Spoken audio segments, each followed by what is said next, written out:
Donc voici un exemple de la séquence C2 qu'on va commencer ce matin. Donc voilà l'énoncé d'un petit problème. Le prix d'un article a subi une augmentation de 20% puis une baisse de 40%. Il coûte maintenant 360,20 €. Quel était son prix de départ? Donc contrairement à la séquence C1, ça se fait en deux étapes, donc on a 3 bulles. Un prix de départ, un prix intermédiaire et le prix final.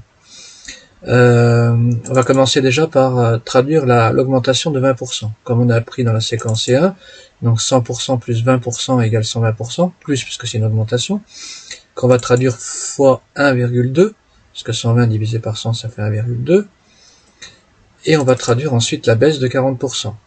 Donc on part d'un nouveau prix, le prix central, donc qui subit une baisse de 40%, donc 100% moins 40% égale 60%, qu'on va traduire par fois 0,6, puisque 60 divisé par 100, ça fait 0,6.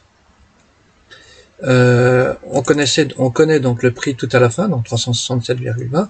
Donc les flèches sont pas dans le bon sens, donc on va les mettre dans le bon sens avec les opérations inverses. Donc fois 0,6 se transforme en divisé par 0,6 de droite à gauche et divisé par 1,2 par rapport au départ.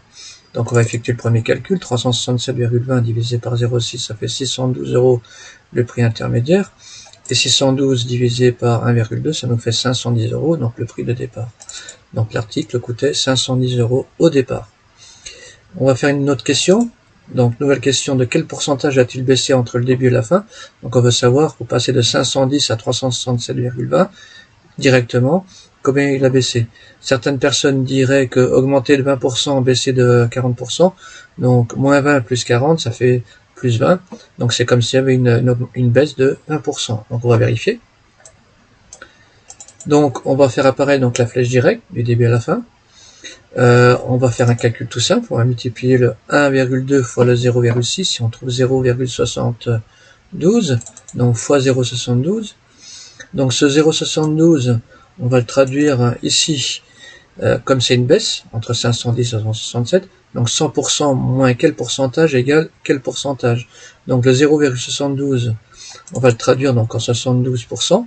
Et comment on obtient 72%? C'est 100% moins 28.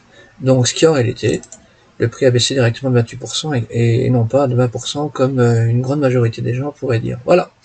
Maintenant vous allez pouvoir faire l'exercice 1 en appliquant tout ça.